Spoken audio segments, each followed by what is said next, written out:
Hey everyone, it's Pastor Justin here, coming to talk about leadership, transformation, and direction for our church. What does it mean for us to get ourselves into some questions that lead us towards innovation, but not shallow-based questions, but deep calling questions, vocational questions. Why has God put our church here at this time, at this place? Why am I part of this congregation right now?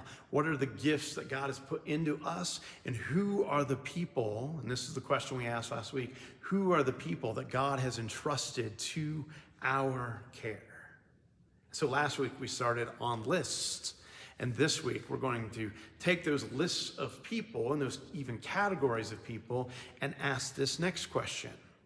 What are those people who have been entrusted to our care? What are their longings and losses?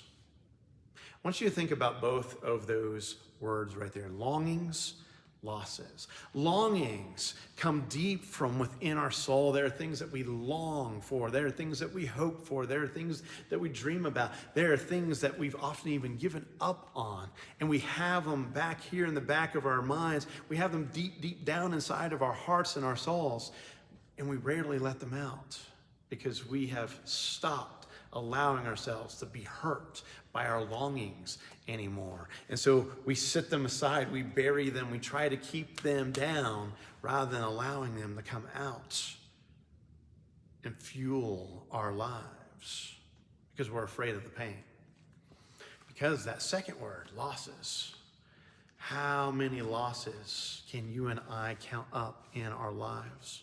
Probably piles of losses, some small, some large, many somewhere in between, but they pile up in our lives. And as they pile up,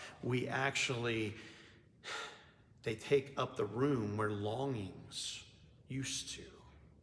They take up more and more space inside of our souls to the point where we don't let our soul out because we don't want to hurt anymore. And as we do that, we become smaller as people. So as we begin to think about those who've been entrusted to us, what are their longings? What are their losses? How do we care for them in the midst of those longings and losses? What does it mean for us to be the people that God has put here at this moment in these spaces in the go? What is God calling me to? God is always calling me to come alongside and care and minister and bless and grace people in the midst of their longings and losses. So begin making lists, both longings and losses of the people entrusted to our care as a congregation, as well as the care to you as an individual. And I hope to see you next week.